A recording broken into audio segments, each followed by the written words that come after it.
जय।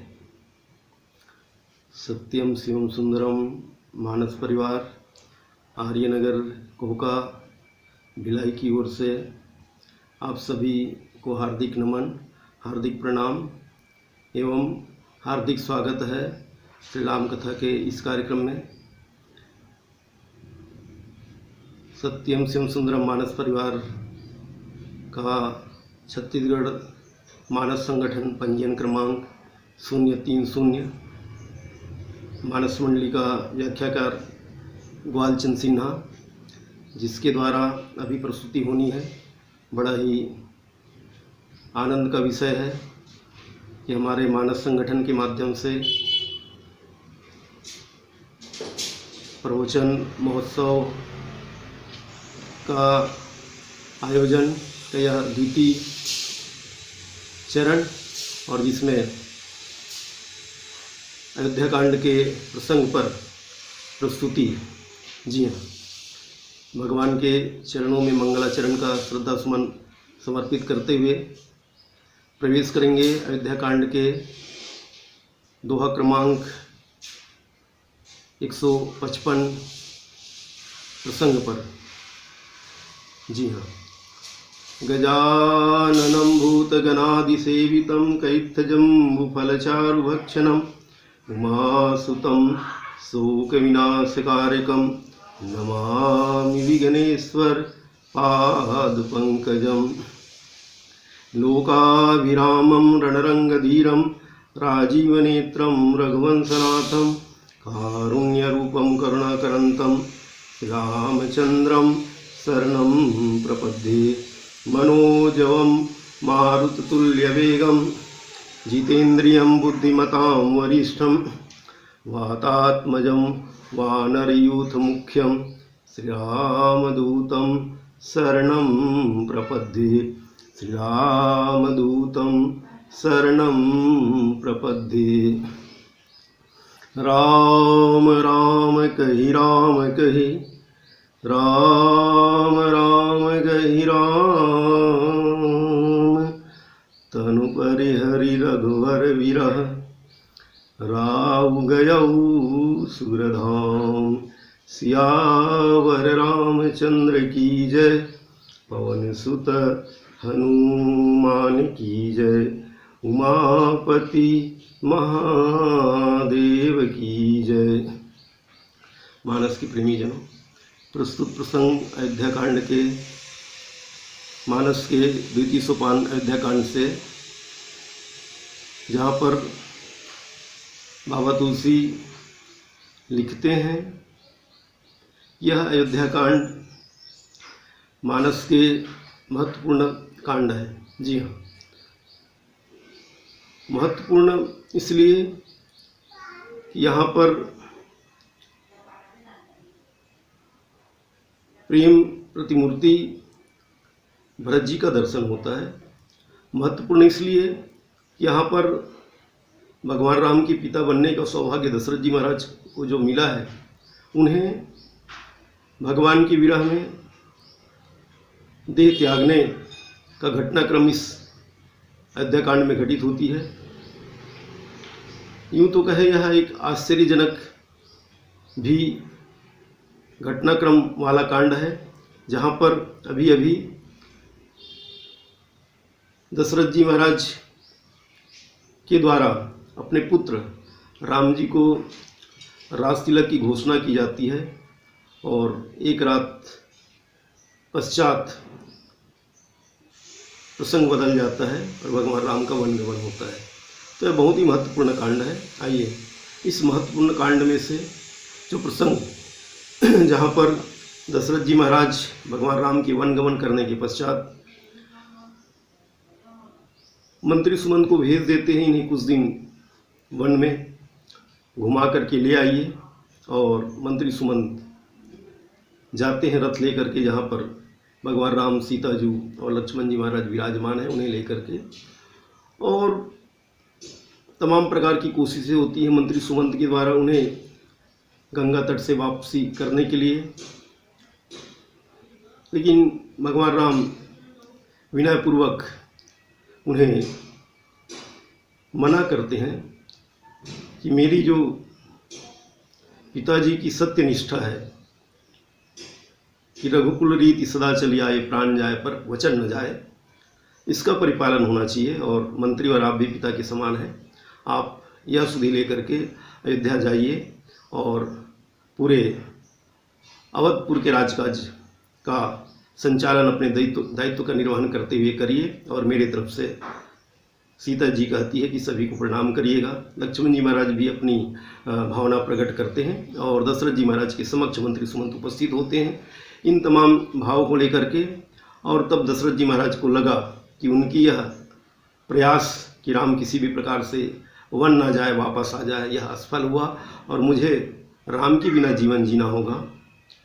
तो दशरथ जी महाराज जिनके लिए बाबा तुलसी लिखते हैं, वंदो अवध भुआल सत्य प्रेम जहि राम पद बिछुरत दीन दयाल प्रिय तनु तृण इव परिहरिव, वो कैसे राम के बिना जीवित रह सकते। जी अग्निदेह, जैसे जीव के बिना देह का कोई अस्तित्व,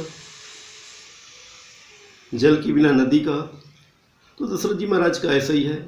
उसने भी वरदान मांग ली है भगवान से मनुष्य रूपा के रूप में कि अतिशय मूढ़ कहे किन कोई सुत विषयक तव पद रति हुई। कोई मुझे मूढ़ क्यों न कहे, लेकिन मेरी रति आपके चरणों में पुत्र भाव से ही होनी चाहिए। और इसलिए जैसे कोई पिता अपने बहुत प्रिय अतिशय पुत्र के बिना जीवित रहना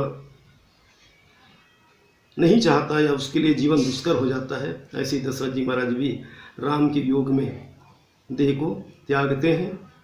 तो बाबा तुलसी लिखते हैं, हार गुनंदन प्राण विरीते तुम बिन जियत बहुत दिन बीते, हा जानकी लखन हार घुवर, हा पितुहित चित चातक जलधर।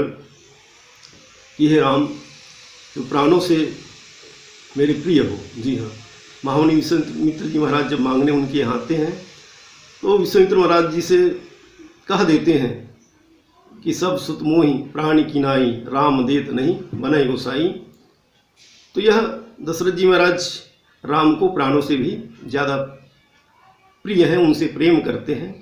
तो तुम्हारे बिना बहुत दिन व्यतीत होगा जीते जीते, यह उनकी भावना है। यद्यपि मात्र 6 दिन गुजरे रहते हैं और तब यहाँ पर उनकी अंतिम भाव, यह उनके जीवन की अंतिम क्षण है जो बाबा तुलसी लिखते हैं। दशरथ जी महाराज यहाँ पर राम राम कही राम कही, राम राम कही राम, राम राम कहते हैं, फिर राम कही, फिर राम राम कही राम। कुछ भाव यहाँ पर इस प्रकार से भी लोग प्रस्तुत करते हैं कि दशरथ जी महाराज 6 बार राम कहते हैं। तो क्या मरणासन्न व्यक्ति कोई गिन करके राम कहेंगे? नहीं नहीं जी, यहाँ पर कोई गिनती की बात नहीं है। उस समय जो देह त्याग करते समय जीव की जो व्याकुलता होती है, उस समय कहाँ कोई सुधि रहेगी, मन मस्तिष्क कहाँ कोई काम करेगा, बुद्धि कहाँ काम करती है। यह तो दशरथ जी महाराज का प्रगाढ़ प्रेम है राम के प्रति।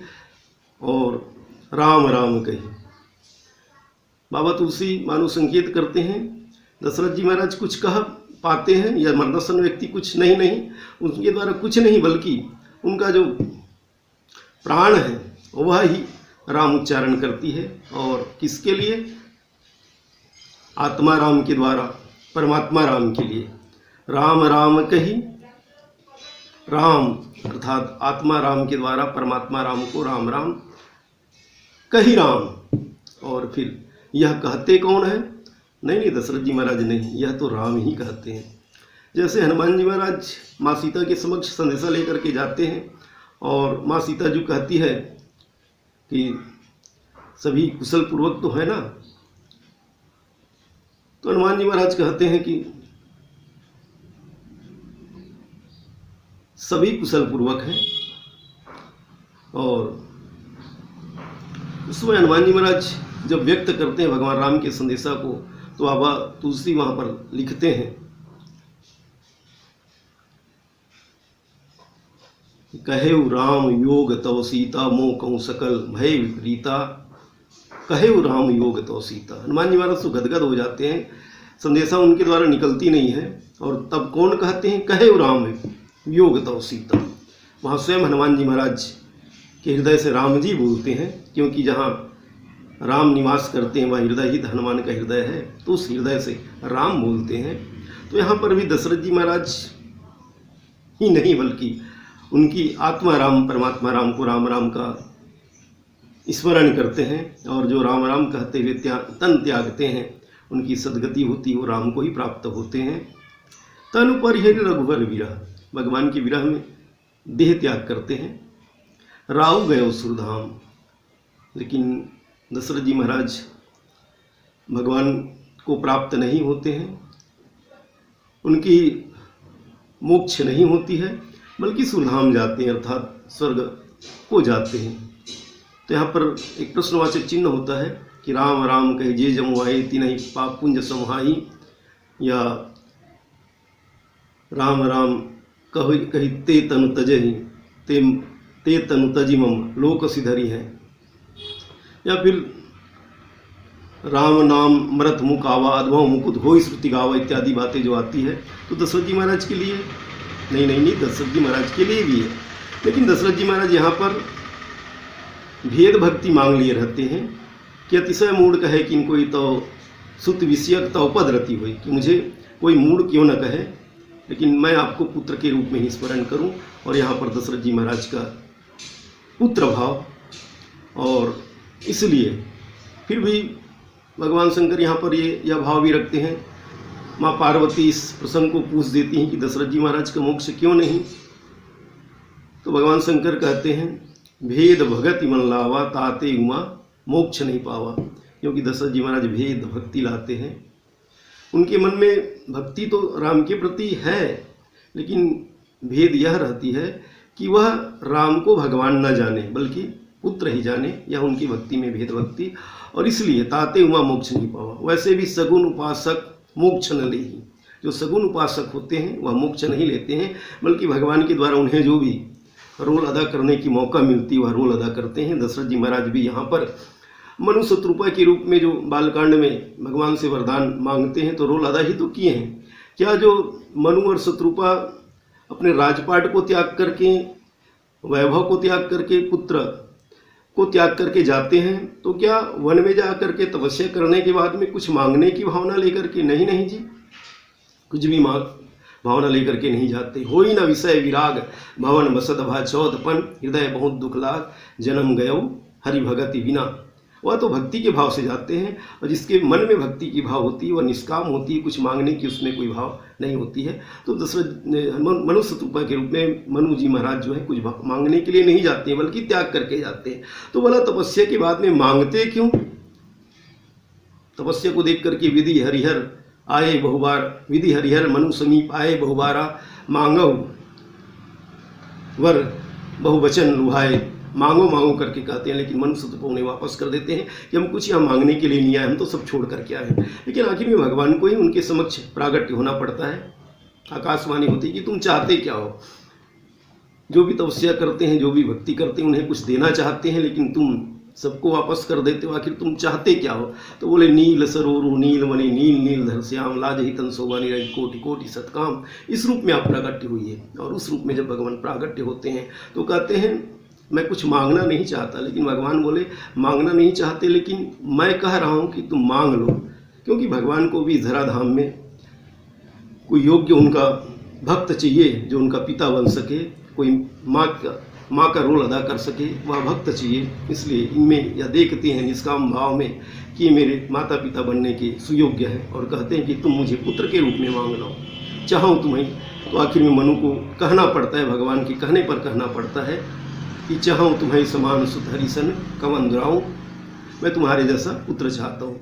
बड़ा विचारणीय है कि जो मनु शत्रुपा सब कुछ त्याग करके आते हैं जंगल में राजा रानी तपस्या करने के लिए, क्या मांगने के लिए? क्या उनके पास पुत्र नहीं था? पुत्र भी था जी, राजपाट सब कुछ था, लेकिन आखिर में पुत्र ही मांग लेते हैं। ना पुत्र मांगते नहीं है, बल्कि भगवान इस धराधाम में आ सके इसके लिए एक माध्यम बनते हैं। और यह सगुन उपासक जो है भगवान के द्वारा जो जैसा उन्हें अवसर दी जाती है पात्र निभाने का, रोल अदा करने का, जैसे एक नाटक पर जो निर्देशक है जिन जिन कलाकारों को जो जो रोल देते हैं वह अदा करते हैं, उसी प्रकार से दशरथ जी महाराज भी यहाँ पर रोल अदा करते हैं भगवान के पिता होने का। और अंत समय में भगवान के वियोग में, भगवान के विछोह में देह त्याग करते हैं। वैसे दो स्थिति दशरथ जी महाराज के जीवन में निर्मित होती है, जो वरदान मांगे रहते हैं। उसी तारतम्य में दशरथ जी महाराज दो प्रकार की बातें कहते हैं भगवान के समक्ष कि फनी बिनु मणि कि जल बिनु मीना, तैसी नाथ मम जीवन तुम्हें अधीना। फनी के बिना मणिहार सांप जीवित नहीं रह सकता है,